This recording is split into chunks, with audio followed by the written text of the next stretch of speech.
ಇನ್ನು ಶಾಲಿನಿ ರಜನೀಶ್ ಬಗ್ಗೆ ಎಂಎಲ್ಸಿ ರವಿಕುಮಾರ್ ಹೇಳಿಕೆಯ ವಿಚಾರವಾಗಿ ಕಲಬುರಗಿಯಲ್ಲಿ ಸಚಿವ ಪ್ರಿಯಾಂಕ್ ಖರ್ಗೆ ತಮ್ಮ ಹೇಳಿಕೆಯೊಂದನ್ನು ಕೊಟ್ಟಿದ್ದಾರೆ. ರವಿಕುಮಾರ್ ಮೂಲತಃ ಬಿಜೆಪಿಯವರು ಅಲ್ಲ, ರವಿಕುಮಾರ್ RSS ಶಾಖೆಯಿಂದ ಬಂದವರು. RSS ನಲ್ಲಿ ಮನಸ್ಥಿತಿ ಇದೆ. ರವಿಕುಮಾರ್ ಅವರಿಗೆ ಮುಂಚೆಯಿಂದ ಕೂಡ ಬಾಯಿ ಚಪ್ಪಲ ಇದೆ. ಕಲಬುರಗಿಗೆ ಬಂದು ಬಾಯಿಗೆ ಬಂದ ಹಾಗೆ ಮಾತನಾಡ್ತಾರೆ.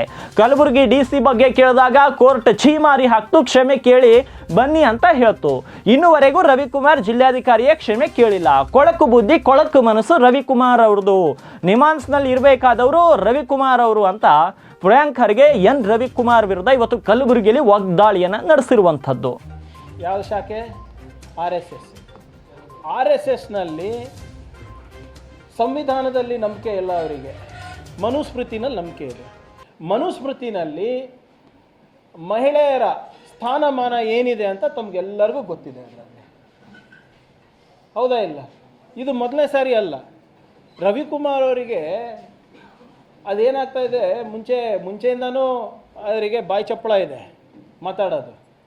ಕಲಬುರಗಿಗೆ ಬಂದು ಇಲ್ಲ ಚಲ್ಲದ ಆರೋಪ ನಮ್ಮ ಮೇಲೆ ಮಾಡಿದ್ರು. ಇಲ್ಲೇ ಕಲಬುರಗಿನಲ್ಲೇ ನಮ್ಮ DC ವಿರುದ್ಧ ಏನು ಮಾತಾಡಿದ್ರು ತಮ್ಗೆ ಗೊತ್ತಿದೆ.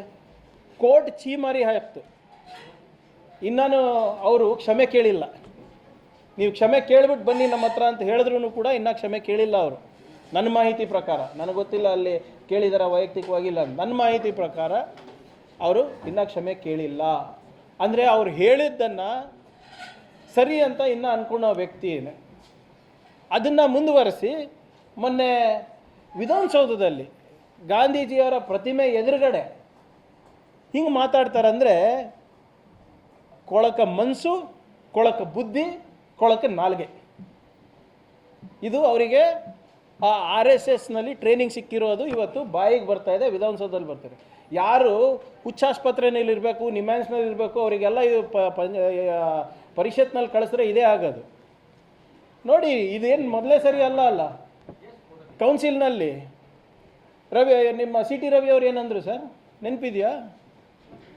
ಸೊ ಇದು ಅವ್ರ ಕಲಿಕೆನಲ್ಲೇ ಇದೆ. ಇದು ಇಟ್ ಈಸ್ ದೇರ್ ಇನ್ ಈ ಹುಟ್ಟುಗುಣ ಸುಟ್ಟರು ಹೋಗೋಣ ಅಂತಾರಲ್ಲ, ಆ ಪ್ರವೃತ್ತಿಯಿಂದ ಬೆಳೆದು ಬಂದಂಥ ವ್ಯಕ್ತಿ ಇವರೆಲ್ಲರೂ. ಕೊಡ್ರಿ ಹಗ್ಗ, ಮತ್ತೆ ಕೊಡ್ರಿ ಹಗ್ಗ.